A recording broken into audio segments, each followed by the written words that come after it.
So let's summarize. What are the most important things to remember about outcomes-based education and what it really means? Number one, outcomes-based systems are built around outcomes and flexibly use time and other critical resources to accomplish those outcomes for students. Two, outcomes are clear demonstration of learning, not values, attitudes, internal mental processes, or psychological states of mind. Outcomes can take many forms, ranging from specific content skills to complex performance important for life. 4, the kind of outcomes-based approach a system implements will be strongly influenced by the kind of outcomes it has defined and is pursuing. 5, outcome-based models result from consistent, systematic, creative, and simultaneous applications of the 4 principles of all aspects of a system's decision-making and operation. Number 6, all authentic outcomes-based systems make what and whether students learn successfully more important than when and how they learn. This is the other way of saying that accomplishing results is more important than providing programs. And lastly, OBE is not new or an experimental idea. Examples of OBE models abound in all arenas of society. I thought I'd touch on this interesting topic. It's grades as vague symbols of achievement. While reformers embrace both these reasons, the public generally finds them confusing. For several generations, people have been immersed in a particular way of assessing, labeling, and credentialing student achievement, which OBE practice regards as vague and misleading. The issues come down to a choice between numbers and symbols versus substance and criteria. Again, numbers and symbols, that's your traditional approach, and substance and criteria, which is fundamental in OBE. From an OBE perspective, the heart of the dilemma of how to define and report student achievement comes down to the following paradox. A substance, grades mean nothing. As symbols, grades mean everything. Again, as substance, grades mean nothing.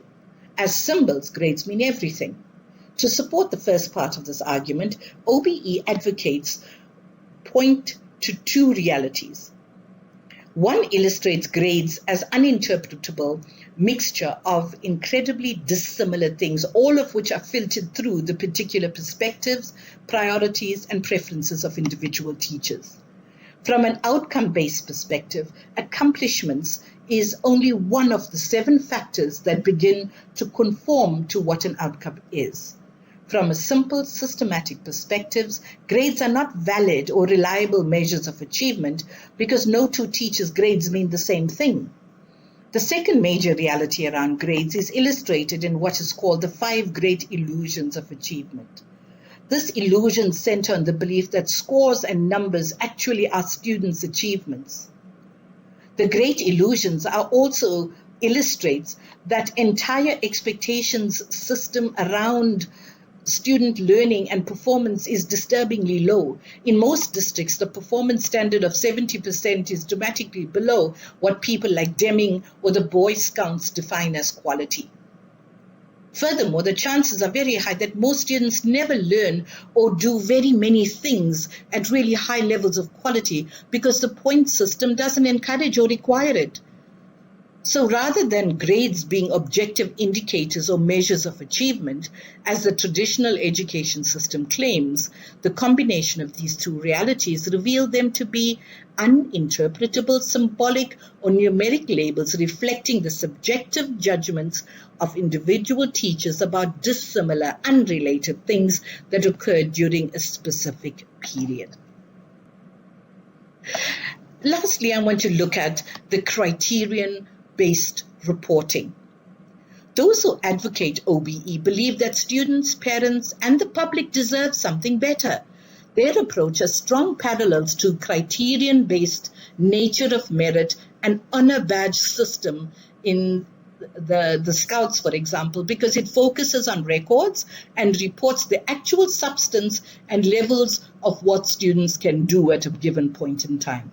This approach would allow parents and the public to receive 5 extremely valuable kinds of information on a regular basis. And what is this 5? Number 1, what's the system's key culminating and enabling outcomes for all its students? This establishes the framework on which the curriculum design, formal assessment, credentialing, and reporting will be done.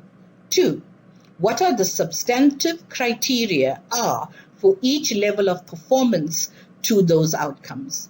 This means the actual meaning of the performance standards for each outcome. 3, where a particular student falls on a range of levels for each outcome on a given reporting date. This is the current report of the student's performance levels. And 4, where that student fell on the range of performance levels to some previous reporting date. This documents the student's progress and improvement on that outcome over time. And 5thly, where other similar students fall on the range of performance of each outcome.